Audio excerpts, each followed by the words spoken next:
بسم اللہ الرحمن الرحیم۔ شروع کرتی ہوں اللہ کے پاک نام سے جو بڑا مہربان نہایت رحم والا ہے۔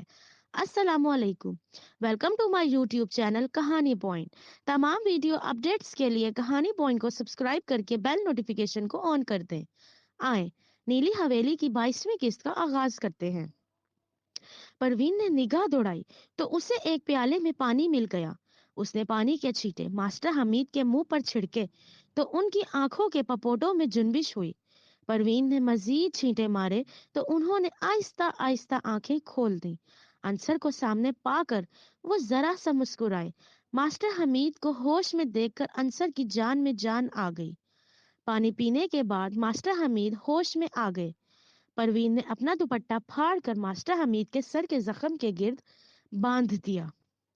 انصر نے جلدی جلدی ان کی رسیاں کھولی اور سہارا دے کر کمرے میں پڑی اکلوتی کرسی پر بٹھا دیا۔ ماسٹر حمید کچھ دیر لمبے لمبے سانسیں لیتے رہے، پھر بولنے کے لیے منہ کھولا تو ان کے منہ سے صرف 2 الفاظ نکلے، عمر دراز۔ چودھری عمر دراز کا نام سن کر انصر کا خون کھول اٹھا۔ یہ سب کیا دھرا اسی شیطان صفت آدمی کا تھا۔ اس کا دل چاہ رہا تھا وہ اس کے سامنے آئے تو اسے زندہ زمین میں گاڑ دے۔ اس نے پروین سے کہا ابا کی طبیعت ٹھیک نہیں، اس لیے وہ انہیں لے کر اپنے گھر چلی جائے۔ اس نے اٹل فیصلہ کر لیا کہ وہ آج چودھری عمر دراز کو اس کے منطقی انجام تک پہنچا کر ہی واپس لوٹے گا۔ ماسٹر حمید کی حالت دیکھ کر پروین نے مزید اس کے ساتھ رہنے پر اصرار نہ کیا اور گھر جانے کے لیے رضامند ہو گئی۔ انصر دونوں کو نیلی حویلی سے رخصت کر کے سرنگ سے ہوتا ہوا واپس اسی تہہ خانے میں آ گیا۔ دونوں کو گھر بھیج کر اس کا دل اطمینان سے بھر گیا تھا۔ انصر کو اب صرف چودھری عمر دراز کی تلاش تھی۔ تہہ خانے کے ایک کونے سے اسے زینے اوپر جاتے دکھائی دیے۔ وہ بڑی احتیاط سے اوپر چڑھتا گیا، حتیٰ کہ زینے ختم ہو گئے۔ اب اس کے سامنے تہہ خانے کی چھت تھی۔ اس نے چھت کو چھوا تو وہ ذرا سے دباؤ پر اوپر اٹھتی چلی گئی۔ اس نے نظریں گھما کر دیکھا، کمرے میں کوئی نہیں تھا۔ اس نے احتیاط سے چھت کے ٹکڑے کو ایک طرف رکھا اور اوپر چڑھ گیا۔ چودھری عمر دراز اس کے سامنے پلنگ پر پڑا خراٹے مار رہا تھا۔ ان دونوں کے علاوہ کمرے میں کوئی نہیں تھا۔ انصر کے سامنے ماسٹر حمید کا زخمی چہرہ آ گیا۔ وہ غصے سے آگے بڑھا اور چودھری عمر دراز کی ٹانگوں پر زوردار لات رسید کر دی۔ زوردار ضرب سے چودھری عمر دراز ہڑبڑا کر اٹھ بیٹھا اور انصر کو سامنے دیکھ کر ششدر رہ گیا۔ اسے یقین نہیں آ رہا تھا کہ اس کے کمرے میں اس کے سامنے ماسٹر حمید کا لڑکا کھڑا ہے۔ حیرت کے عالم میں اس نے فرش کی طرف دیکھا جس کا ایک ٹکڑا سائڈ پر پڑا تھا اور تہہ خانے کا راستہ نظر آ رہا تھا۔ اس نے کمرے میں نظر دوڑائی مگر ان دونوں کے علاوہ وہاں اور کوئی نہیں تھا۔ معاملے کی سنگینی کا ادراک ہوتے ہی عدم تحفظ کے احساس نے چودھری عمر دراز پر لرزہ طاری کر دیا۔ وہ ایک جھٹکے سے کھڑا ہوا مگر اس سے پہلے کہ وہ پیشگی کچھ کرتا، انصر آگے بڑھا اور اسے دھکا دے کر بستر پر گرا دیا۔ اس نے چودھری عمر دراز کو سنبھلنے کا موقع نہ دیا اور اس پر گھونسوں کی بارش کر دی۔ لگاتار گھونسے کھانے سے چودھری عمر دراز ادھموا ہو گیا۔ اس کی چیخیں پورے کمرے میں گونج رہی تھیں۔ انصر کو اس پر کوئی رحم نہیں آ رہا تھا۔ اس کمینے نے اس کے گھر والوں کا جینا حرام کر دیا تھا۔ اس نے دونوں ہاتھوں سے اس کا گلا دبانا شروع کر دیا۔ چودھری عمر دراز کی گردن پوری طرح اس کی گرفت میں تھی۔ رفتہ رفتہ چودھری عمر دراز کی مزاحمت کم پڑنے لگی۔ انصر پوری قوت سے اس کا گلا دبا رہا تھا کہ اچانک پیچھے سے کسی نے اس کے سر پر آہنی راڈ سے ضرب لگائی اور اس کی آنکھوں کے آگے اندھیرا چھا گیا۔ ان دونوں کی دھینگا مشتی اور شور شرابہ سن کر ساتھ والے کمرے میں موجود چودھری عمر دراز کا خاص ملازم ماکھا اندر آ گیا تھا۔ اس نے دبے پاؤں آ کر انصر کے سر پر ضرب لگائی تھی۔ انصر کے ہوش و حواس جاتے رہے اور وہ بستر پر ایک جانب لڑھک گیا۔ انصر نے آہستہ آہستہ آنکھیں کھولی۔ اس کا سر درد سے پھٹا جا رہا تھا۔ उसने हाथ बढ़ाकर सर पर हाथ रखने की कोशिश की तो उसे एहसास हुआ वो बंधे हुए हैं। उसके पांव भी रस्सी से मजबूती से बंधे हुए थे। उसने गर्दन घुमाकर देखा, मास्टर हमीद और परवीन भी उसके करीब ही बंधे हुए पड़े थे। वो दोनों बेहोश थे। अंसर ने मायूसी से अपना माथा जमीन से लगा दिया। इन तीनों के पकड़े जाने से उसकी सारी मेहनत रायगा चली गई थी। सामने कुर्सी पर चौधरी उमर दराज बैठा अपनी गर्दन सहला रहा था। उसने जब अंसर को हिलते देखा तो कुर्सी से उठकर भागता हुआ आया और गुस्से से लात उसके पसलियों पर मार दी। अंसर के मुंह से चीख निकली और वो दर्द से कराहने लगा। उसने अपना माथा जमीन पर रख दिया। इतनी देर में मास्टर हमीद और परवीन ने भी आंखें खोल दी। कमरे में इस वक्त उन तीनों के अलावा चौधरी उमर दराज और उसके दो मुलाजिम थे।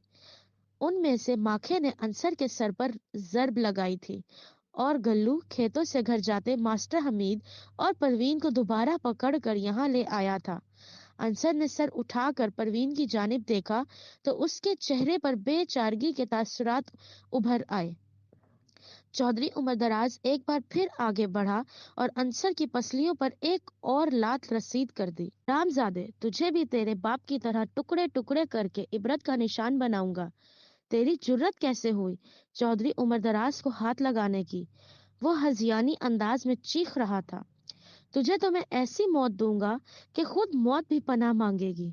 उमर दराज, तुमने जो करना है मेरे साथ कर लो, मगर इन बच्चों को जाने दो। मास्टर हमीद ने चौधरी उमर दराज की मिन्नत करते हुए कहा, तुम दोनों ने जीना हराम कर दिया है मेरा। वो गुस्से से चिल्लाया। अच्छी भली जिंदगी गुजार रहा था। क्या बिगाड़ा था मैंने तुम्हारा? बताओ, क्या छीना है मैंने तुम्हारा जो हाथ धोकर मेरे पीछे पड़े हो? उमर दराज, अपने जुल्मों का सिलसिला इतना दराज ना कर। बच्चों को जाने दे। तुझे जो बदला लेना है मुझसे ले ले। मैं तुझे जबान देता हूँ, बाहर जाकर ये किसी को कुछ नहीं बताएंगे। अब्बा, ये आप क्या कह रहे हैं? और इस दरिंदे से हमारे लिए रहम की भीख मांग रहे हैं? आपको लगता है मैं आपके बगैर यहाँ से चला जाऊंगा? अंसर ने मास्टर हमीद की तरफ देखते हुए कहा, बेटे, मैंने तो पहली जिंदगी गुजार ली है, मुझे अपनी परवाह नहीं, मगर तुम दोनों अभी छोटे हो, तुम्हारे सामने पूरी जिंदगी पड़ी है। अंकल, हमें ऐसी जिंदगी कबूल नहीं जिसका बोझ हम सारी जिंदगी अपने कंधों पर उठाए फिरें। परवीन ने भी मुदाखलत कर डाली। जी अब्बा, परवीन बिल्कुल ठीक कह रही है। शुक्रिया, जनाब ने मेरी तायद करना मुनासिब समझा। अब्बा, मैं आपसे माफी चाहता हूँ। आपने मुझे बहादुरी से जुल्म का मुकाबला करने की तरबियत दी। मैंने पूरी कोशिश की कि दुनिया के सामने इस दरिंदे का असल चेहरा लाऊं और आपको यहाँ से सही सलामत घर ले जाऊं, लेकिन शायद अल्लाह को कुछ और ही मंजूर है। अंसर ने मायूसी से कहा, नहीं मेरे बच्चे, शर्मिंदा होने की कोई बात नहीं है। मैं तुम्हारे हवाले से कमजोर पड़ गया था, लेकिन तुम ठीक सोचते थे। तुम्हारे तजस्सुस ने तुम्हें हक के रास्ते पर डाला और तुमने बेहतरीन काम किया। तुमने अपनी कोशिश की, लेकिन अगर कुदरत को यही कुछ मंजूर है तो होने को कोई नहीं टाल सकता। मेरे बच्चे, मुझे तुम्हारी बहादुरी पर फख्र है। मास्टर हमीद ने तहसीन आमेज नजरों से उसकी जानिब देखा। मैं भी यहाँ मौजूद हूँ अंसर साहब, परवीन ने गला खखारते हुए कहा। ओह, याद आया। अब्बा, आपको चौधरी उमर दराज की सूजी हुई नाक नजर आ रही है ना? ये परवीन की कारस्तानी है। अंसर पस्त आवाज में बोला। और वो सोमू पहलवान को भूल गए जिसे नीली हवेली में डंडा मारकर गिराया था? परवीन ने मुंह बसोड़ते हुए कहा। हाँ अब्बा, अंसर फिर पस्त आवाज में बोला। उसने नीली हवेली में। तुमने ये क्या खुसर फुसर लगा रखी है? चौधरी उमर दराज की कड़कदार आवाज ने अंसर की बात काट दी। वो हवन्नकों की तरह देख रहा था कि ये आपस में क्या बातें कर रहे हैं। इस बुढ़े घूसट को अभी बोलना था। परवीन मुंह ही मुंह में बड़बड़ाई। आपने एक बात तो बताई नहीं अब्बा। अंसर ने बात पलटते हुए कहा। सुकरात बुकरात का बाप था या बुकरात सुकरात का बेटा था, या सुकरात बुकरात दोनों सगे भाई थे? हद है। तुम तो कहते थे तुम यूनान से वापस आए हो और तुम्हें यही नहीं पता सुकरात बुकरात का आपस में रिश्ता क्या है। परवीन ने मुंह बनाकर कहा, मेरा ख्याल है सुकरात बुकरात दोनों भाई होंगे, क्योंकि दोनों के नाम काफी मिलते जुलते हैं। अंसर ने कुछ सोचते हुए कहा, ये लाजमी तो नहीं है, इस तरह तो मकसूद और मंसूर को भी भाई भाई तस्लीम करना पड़ेगा, मगर वो दोनों बाप बेटा भी हो सकते हैं। परवीन ने फलसफा झाड़ा, बात सुकरात बुकरात की हो रही है, ये मकसूद मंसूर कहाँ से टपक पड़े। अंसर ने हैरानी से कहा, मास्टर हमीद दोनों की नोक झोंक से बहुत महफूज हो रहे थे, जबकि चौधरी उमर दराज हैरानी और परेशानी के मिले जुले तासुरात लिए उनका मुकालमा सुन रहा था। बकवास बंद करो, चौधरी उमर दराज ने गरजदार आवाज में कहा, तुम दोनों ये क्या बातें कर रहे हो, और ये सुकरात कौन है? उमर दराज, तुम इन बातों को नहीं समझोगे। सुकरात वो शख्स था जिसने जालिम के आगे झुकने से इनकार कर दिया और मौत को तरजीह दी। मास्टर हमीद बोले, ओह तो ये बात है, तो फिर तैयार हो जाओ मास्टर जी, अपने बेटे को सुकरात के पास भेजने के लिए। उमर दराज, मैं तुझे फिर याद दिलाता हूँ, अल्लाह के अजाब से डर, बाज आ जा और अपने जुल्मों से तौबा कर ले। अभी वक्त है, तौबा का दरवाजा खुला है। ये ना हो वक्त तेरे हाथ से रेत की तरह फिसल जाए और तू हाथ मलता रह जाए। मास्टर हमीद ने नासहाना अंदाज में कहा। चौधरी उमर दराज ने मास्टर हमीद की आंखों में आंखें डाली और बोला, मास्टर जी, बिल्कुल तुम्हारी तरह मेरी माँ भी मुझे बहुत नसीहतें किया करती थी। बात बात पर बोलना उसकी आदत थी। पता है मैंने उसका क्या हशर किया? उसके कह के पूरे कमरे में गूंजने लगे।